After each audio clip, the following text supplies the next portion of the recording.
Olabilir tabii ki de, neden olmasın. Artıları da olur, eksileri de olur ama bence gene belli bir kesimi, belli bir kitleyi temsil edecek. Olamaz. Türkiye topraklarında gayrimüslim olamaz. Olabilmeli bence. Burada çünkü Müslümanı da yaşıyor, Hristiyanı da, Alevisi de hepsi yaşıyor çünkü. İmkansız.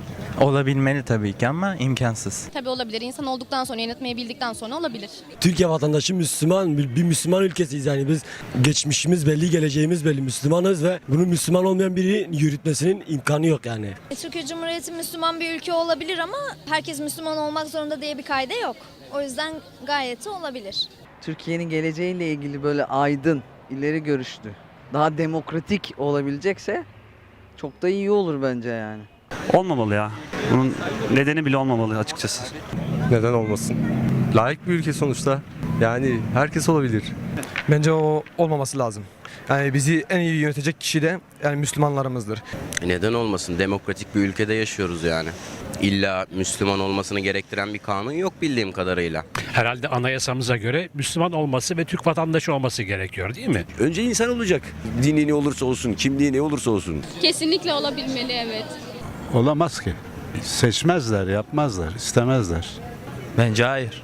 Çünkü Türkiye bir Müslüman ülkesi. Yani o kadar bir Müslümana hitap etmesi gerekmesi lazım. Yani bence olumlu bakmıyorum yani. Devletin dini olmaz. O yüzden bunu tartışmak bile problem yani. Dini önemli değil, vatansever olması yeterli Cumhurbaşkanı olması için. Yani bence olabilir. Hayır, olamaz. Çünkü Türk vatandaşı olmadığı için. Tabii ki olabilir. Neden olmasın? Bu ülkenin vatandaşıysa tabii ki olur.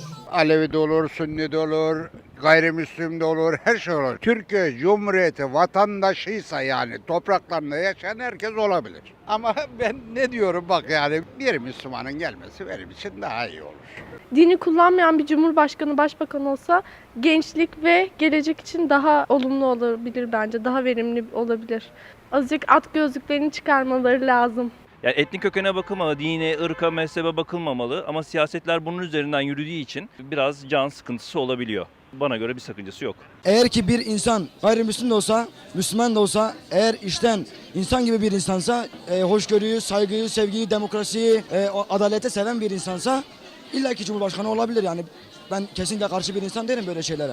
Gayrimüslim de olabilir, Müslüman da olabilir. Ne olursa olsun sonuçta insan olsun. Sadece kendi çıkarları için değil, Türkiye Cumhuriyeti çıkarları için çalıştıktan sonra olabilir.